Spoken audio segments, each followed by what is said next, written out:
So I'm waiting for Netflix to make a Camp Cretaceous, which will either be bad or mediocre from the looks of it. I doubt it will be a great show or even remotely good. I went into Jurassic World Camp Cretaceous with no expectations. The whole franchise has been spiraling downward recently, and I didn't really trust Netflix of all companies to revive the once masterful idea that was Jurassic Park. I thought the show was going to be bad or mediocre because the films right now have done a great job at destroying all my hopes for the franchise.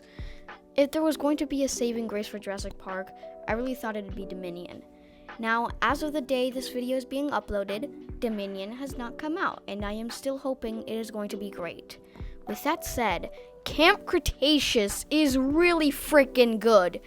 In an unprecedented turn of events, this show made me feel something in this franchise again. Sure, it has flaws, but what the hell doesn't besides Avatar: The Last Airbender? This show has revived my hopes and dreams for the future of Jurassic Park. So let's just jump into Spoilers from here on out. The pilot episode is not a really good start to what the rest of the show has to offer. It's very mid.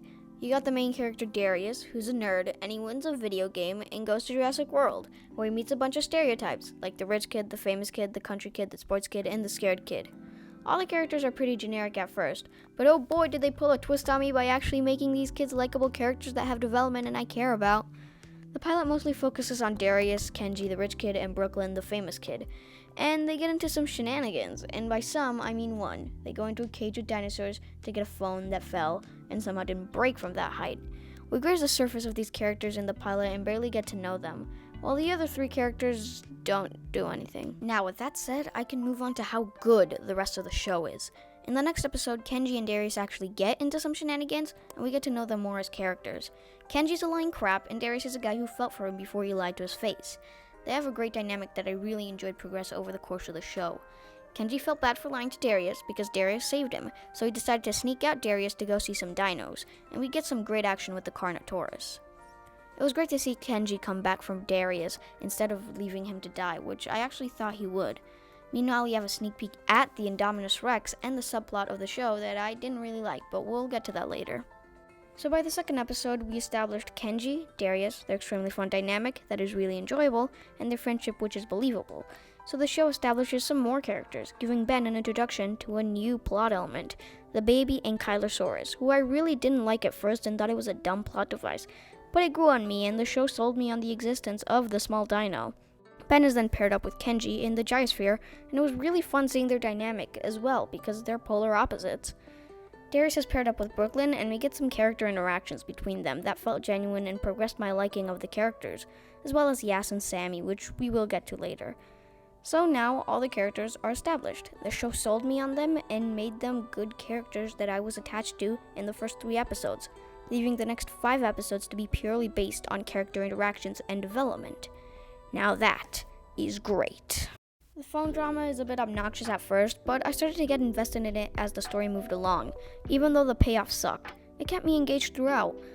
Please keep in mind that this was a plot about someone stealing someone else's phone. Yes, it kept me engaged and was pretty intense. That's how well this show was handled. Speaking of that, I want to talk about the actual payoff. It's dumb.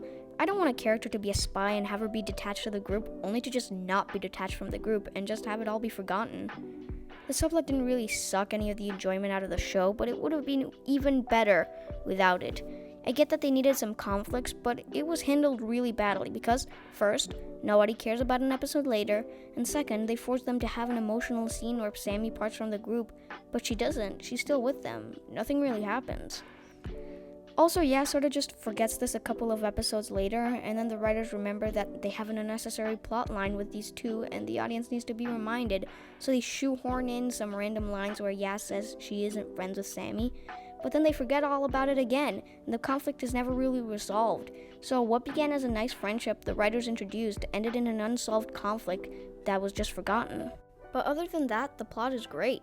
It has a bunch of twists and turns I didn't expect, like Ben getting pulled away by pterodactyls and freaking dying.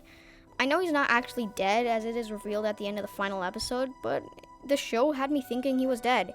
I thought he wasn't going to die, but by the time the 8th episode was about 5 to 10 minutes in, I thought he was dead. The stakes are really high in this show. A bunch of people die, and it ends with the characters being stranded on the island. Not to mention the show takes place during the events of Jurassic World, so they basically have no idea what to do and are just randomly going to places hoping they'll end up at the dock and be able to head home. The show actually had me fear for the lives of the characters with intense fight sequences like the monorail scene. That scene is peak Jurassic Park content. The show also makes sense, so that's a definitive plus. If you've seen my videos on The Lost World, Jurassic Park 3, or Fallen Kingdom, then you know one of my biggest issues with those movies is that they don't make sense. Part of the charm of the original is that it actually made sense. It took the idea of bringing dinosaurs back to life and made a logical reason as to why. This show makes sense. It doesn't throw out random things like 12-year-olds kicking raptors out of windows or guys somehow not burning up inside ash clouds. It has ideas that make sense and aren't too out there. Jurassic Park is action-packed, but at least it had some logic going for it. And that goes for this show as well, and I guess a bit for Jurassic World. The show's animation isn't the best. While the dinosaurs and background design look amazing, the human design can be a bit off-putting here or there. Most of the time it's fine, but sometimes you just find someone staring into nothingness while someone else talks. It's just a bit weird, but nothing too big to distract from what's happening. I thought this show was going to be a miniseries. I thought it would have worked best for it. Have the show be 8 episodes long and then ended there. But as the ending of the season approached, it became obvious that a second season was on its way. And frankly, I'm not mad that it didn't stick to just a short story. While I think it could have worked very well as a miniseries, I'm honestly really excited for the second season to come. Of course, I could be wrong, because the second season hasn't been confirmed yet, but come on, that ending definitely set up a second season. I'm glad this show exists. I thought it wasn't going to be as good as it turned out to be, and this could be a new beginning for the franchise. Maybe, just maybe, the franchise can be redeemed and returned to its roots of masterclass filmmaking and storytelling. So I'm still waiting for Dominion and a second season to this unexpectedly great show. If you like this video, make sure to click that like button, and if you would want to see more content like this, you can click the subscribe button and activate notifications. That way you get a notification when I put out a new video. Also, special thanks to Gabri Comics for making some great lo-fi tracks for this video. Follow him on Instagram at Gabri Comics. He's a great artist and DJ. With that said, see you guys next time.